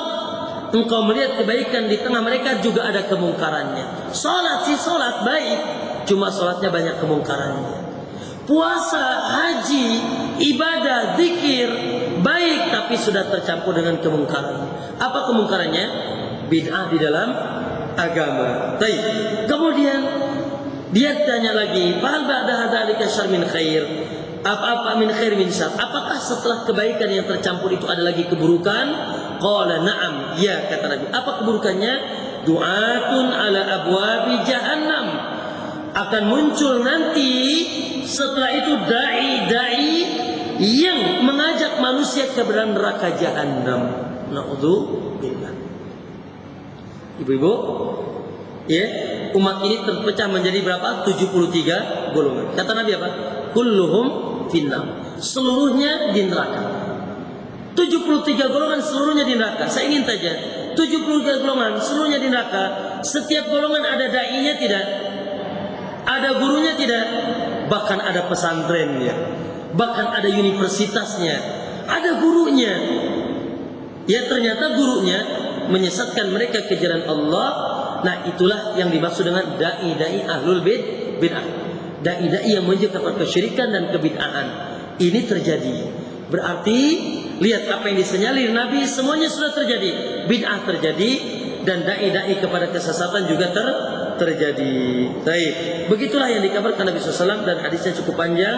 Ya, silakan nanti disimak ya di selanjutnya di rumahnya masing-masing. Intinya bahwasanya Nabi mengabarkan dosa yang paling dahsyat. Ya, ibu, dosa bid'ah itu. Bid'ah itu saudaranya syirik.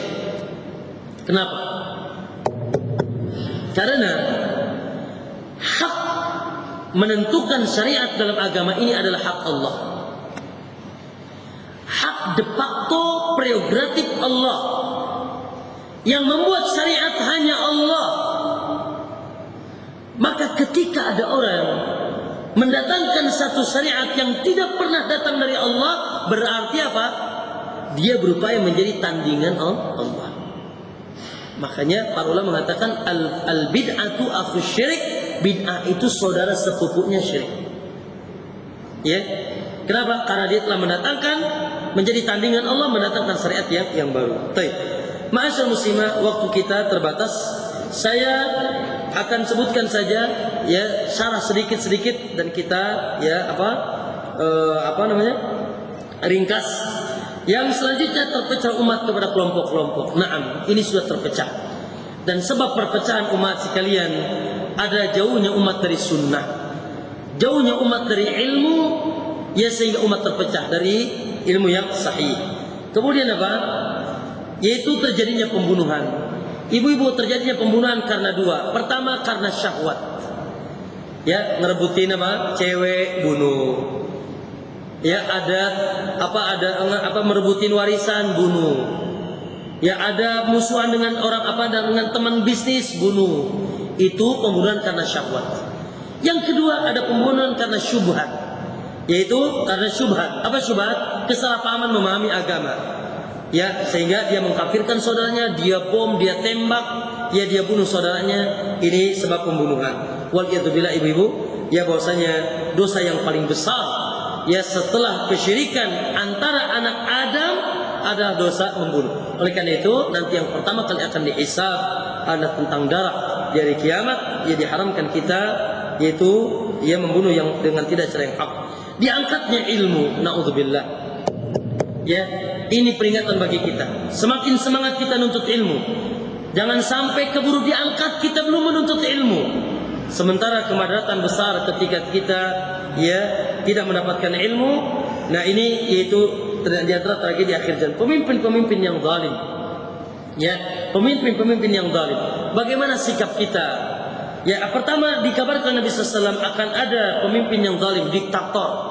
Ya, mendolimi rakyatnya dan seterusnya. Namun di sini ma'asyarul muslimah, ya pemimpin di sini tidak mesti harus pemerintah. Pertama, tidak mesti harus pemerintah. Ya, seseorang menjadi ketua DKM juga pemimpin. Ya, suami juga pemimpin. Ya, semua yang menjadi pemimpin itu termasuk dalam hadis ini. Tapi naam secara umum itu secara khusus adalah itu khilafah atau raja-raja yang zalim. Namun kewajiban kita ma'asyarul muslimah rahimakumullah hendaknya senantiasa sam'un wa ta'ah, dengar dan taat. Ya, tidak boleh kita memberontak selama ya mereka yaitu mau salat, begitu kata Nabi sallallahu alaihi wasallam, dan tidak ada kekufuran. ya namun tetap tidak melaksanakan yaitu perintahnya yang maksiat kepada Allah Subhanahu wa taala. Dijelaskan di sini panjang, dan ini Bu yang terjadi di Mesir di hari ini. Fitnah yang terjadi di Mesir gara-gara ini. Gara-gara pemerintah yang zalim, lalu rakyatnya tidak sabar. Termasuk di Suriah. Sebetulnya sebab pertamanya ini, andai kata sabar, dan ketika ketika menemukan kekufuran pun harus dilihat mana kekuatan besar apa kecil. Contoh, ibu sekarang tinggal di negeri kafir, jelas kafir. Apakah ibu langsung boleh mengkudeta atau memerangi pemerintahnya? Boleh tidak? Tidak boleh. Sampai betul-betul yakin kekuatan lebih besar atau minimal seimbang, sehingga ketika kita ingin melakukan yaitu keluar dari pemerintahan yang sah, pemerintahan atau raja yang ada di negaranya, tidak terjadi kerusakan kepada Islam dan kaum muslimin. Yang terjadi apa sekarang? Islam hancur dan kaum muslimin mati. Andai kata bersabar saudara-saudara kita di Suriah, naam Syiah laknatullah alaihim, ya mereka orang-orang tersesat, naam, namun ya ketika mereka memerintah menjadi pemimpin, ya ketika tidak ada belum ada kekuatan dari rakyat, maka hendaknya bersabar. Nah, inilah yang terjadi di hari ini, sehingga Islam dan kaum muslimin terpuruk, ya dikenakan ketidaksabaran. Umat ini hina, naam, tidak punya gigi umat ini. Ya bahkan seperti buih di lautan, bahkan kata Nabi menggambarkan seperti nampan di mana orang-orang lapar mengelilinginya. Ya semua merusak Islam dari berbagai lini, dari merusak akidahnya, merusak ibadahnya, merusak budayanya. Lihat sekarang ma'asyiral muslimah, kita ini tinggal di negeri Indonesia. Negeri Indonesia ini mayoritas Islam, bahkan bolehlah kita katakan ini negeri Islam. Tapi lihat kehidupan seperti Eropa. Ya, gaya hidup seperti gaya hidup Eropa. Wanita yang berjilbab mana? Bisnis Islam mana? Ya, tauhid la ilaha illallah lurus mana? Kecuali sedikit. Kenapa? Ma'asyiral muslimin rahimakumullah, itulah sebab kehinaan umat ini. Ya, lihat ada ummahat pakai jilbab panjang pakai jilbab panjang kemana? Ke mall, malu-malu. Subhanallah. Ya sekarang sudah terbalik. Ya orang-orang yang bermaksiat itu membanggakan dirinya di atas maksiat. Sementara ibu-ibu yang berjilbab, apalagi misalkan pakai cadar, malu-malu.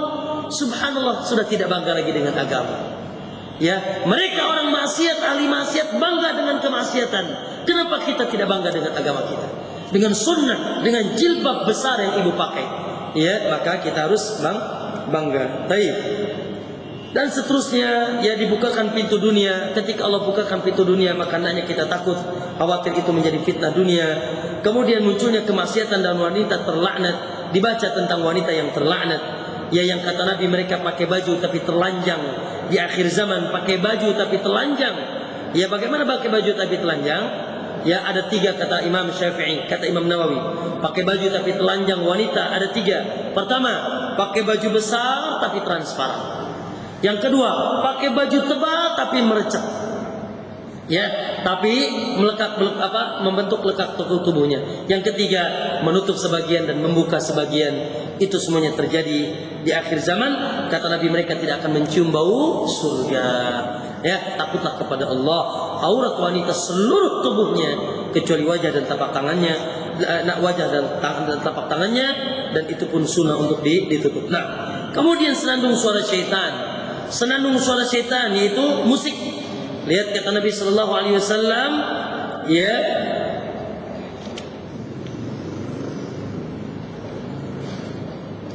Naam. Kata Nabi sallallahu alaihi wasallam akan muncul di tengah umatku ya orang-orang yang menghalalkan zina. Ya, kemudian menghalalkan zina. Kemudian sutra bagi laki-laki dan alat-alat musik. Ya, dan alat-alat musik. Maka ma'asyiral muslimah, ini kalau ibu bahas fikih, kalau ibu memecahkan kaca orang, wajib apa? Wajib apa? Wajib ganti, namanya doman. Tapi dibahas oleh para ulama, kalau ibu memecahkan alat musik orang, tidak wajib ganti. Ya, karena itu termasuk alat yang diharamkan oleh Allah. Makanya nih, ya janganlah ikuti gaya-gaya mereka. Ya, di rumah mohon maaf misalkan ada piano. Masih ada piano di rumah masih? Ada gitar. malaikat tidak akan masuk. Ya, ada piano, ada gambar bernyawa, ada anjing, ada suara-suara syaitan diperdengarkan, malaikat tidak akan masuk. Ya, maka segera jual saja, buang saja. Kalau dijual masih kasih ke orang nanti ya, dibuang saja. Ya, buang dari rumah kita. Terakhir yaitu apa? Bermegah-megahan membangun masjid. Ini juga fitnah akhir zaman. Baik, kita baca saja halaman terakhir. Ya. Di halaman terakhir, di lembaran terakhir. Lihat sebelumnya. 2 intisari fitnah, syubhat dan syahwat. Bagaimana solusinya? Nih, solusinya ibu sekalian. Pertama, berdoa kepada Allah. Ya muqallibal qulub, tsabbit qalbi. Sebelum salam, a'udzubika min fitnatil mahya wal mamat. Berdoa kepada Allah, nangis, minta supaya dijaga dari fitnah. Yang kedua, meningkatkan keimanan dan ketakwaan kepada Allah. Ya, senantiasa meningkatkan keimanan. Cek iman kita lagi naik apalagi turun. Ya, tingkatkan terus keimanan kita dengan menambah rasa takut dan cinta kepada Allah. Yang ketiga, berpegang teguh dengan Al-Quran dan Sunnah. Nih, safety fitnah. Ya, ini adalah benteng fitnah. Ibu senantiasa merujuk, berpegang teguh dengan nasihat-nasihat Allah dan Rasulnya, dan mencontoh generasi terbaik para salafun saleh, para sahabat radhiyallahu anhum. Kemudian ya, menuntut ilmu terus. Ya, jangan sampai tidak menuntut ilmu. Bu, sebetulnya sebab terjadinya fitnah ini apa sih? Kesimpulan kata para ulama. Sebab terjadi fitnah ini apa? Kejahilan. Jahil, bodoh tentang agama, ya tidak mengenal ilmu, sehingga mereka terjun kepada fitnah akhir zaman. Maka wajib terus menuntut ilmu. Insyaallah ya, ibu yang senantiasa semangat menuntut ilmu dijaga dari fitnah oleh Allah Subhanahu wa taala. Minimal ibu tahu ini haram, ini halal. Minimal tahu ini syirik, ini bid'ah, ini taat, ini maksiat, ini hak, ini batil, sehingga kita bisa membentengi kita dari yang diharamkan oleh Allah Subhanahu wa taala. Yang kedua, yang selanjutnya merujuk kepada ahli ilmu menyikapi permasalahan umat. Jangan kita asal kita berbicara. Ya, ini sekarang tukang orang-orang, ya semua orang berbicara ketika ada orang mengaku nabi. Semua orang berbicara, hatta orang tukang beca di pinggir jalan berbicara tentang mengaku nabi. Semua orang berbicara. Tidak. Yang berbicara tentang ini adalah para ulama. Ketika ada perang sekarang, apakah kita harus ke Suriah? Apakah kita harus ke Mesir? Apakah kita harus ke Palestina? Ini fitnah akhir zaman. Jangan sembarang, harus ulama yang berkata. Ya, maka di sini merujuk kepada ahli ilmu ketika terjadi fitnah akhir zaman, mengikuti jamaatul muslimin. Jamaatul muslimin di sini maksudnya adalah ahlus sunnah, dan yaitu pemimpin. Bu, jamaah ada 2. Ada jamaah ilmiah, jamaah secara ilmu. Ya, kita berjamaah secara ilmu. Apa? Qala Allah wa qala Rasul wa qala sahabat. Ini berjamaah, kita berkumpul di atas ilmu, mengikuti Allah dan Rasulnya dan para sahabat. Yang kedua, jamaatul muslimin, yaitu berada di satu pemimpin. Dan dari semenjak negeri Abbasiyah terpecah, ya daulah setiap orang wajib haji taat kepada pemimpin di setiap teritorialnya, di setiap negaranya. Maka kita taat kepada pemimpin kita, yaitu siapa? Pemerintah kita. Ya, selama dia tidak memerintahkan kita kepada kemaksiatan kepada Allah. Lihat sekali lagi contoh otentik sekarang negeri Islam di beberapa negara, di Tunisia, ya tadi Syria, kemudian di Mesir, di sini. Karena mereka tadinya ya tidak bermanhaj bagaimana bermuamalah, ya bagaimana bersikap ketika mendapatkan pemerintah yang zalim, hatta walaupun kafir kita tidak boleh semena-mena. Kemudian hijrah kepada Allah dan Rasulnya. Ibu hijrah kemana? Ke Pandeglang. Sarua baik di Pandeglang ya seueur kasesatan. Mau hijrah kemana? Makanya sekarang ini ibu-ibu sekalian, hijrah itu ada 2. Pertama, hijratul amal. Dan ini yang penting, yang pertama kali kita dahulukan, hijratul amal. Hijrah amal dari syirik kepada tauhid. Hijrah amal dari bid'ah kepada sunnah. Dari tidak berjilbab kepada berjilbab. Ya, dari yang tadinya dia memfitnah wanita yang membuat fitnah menjadi wanita yang tertutup.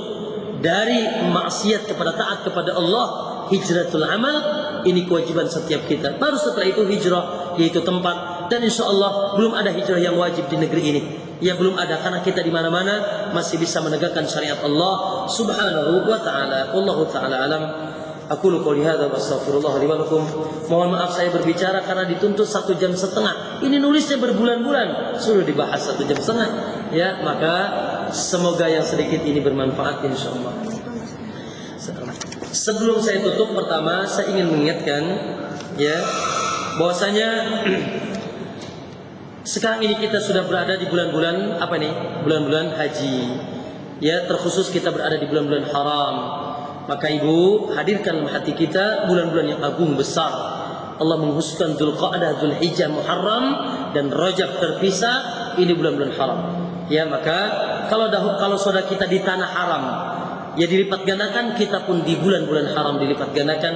Ya baik ketaatan maupun kemaksiatan. Yang kedua, bagi yang mau berkurban, maka nanti dari mulai tanggal 1 tidak boleh mencukur rambut. Ya, ingat, insya Allah sudah tahu, cuma saya ingin ingatkan, kata Nabi, idza ra'aitum hilala Dzulhijjah, kalau kalian melihat hilal di bulan Dzulhijjah dan kalian mau berkurban, maka jangan sekali-kali memotong rambut dan kuku kalian. Maka diharamkan seseorang yang mau berkurban dari awal Dzulhijjah untuk memotong yaitu kulit rambut dan yaitu kukunya, ya, rambut dan kukunya. Nah, dan tafadhol ya di pondok pesantren di Pandeglang, Bu, di Pandeglang di sebelah sana. Ya, masyarakat di kampung itu ketemu daging setahun sekali, alhamdulillah. Ya, bahkan itu pun kalau ada yang kurban, maka boleh ya kalau ada yang berniat untuk berkurban untuk disalurkan ke sana, kami terima insyaallah. Kemudian yang terakhir ada hajat yang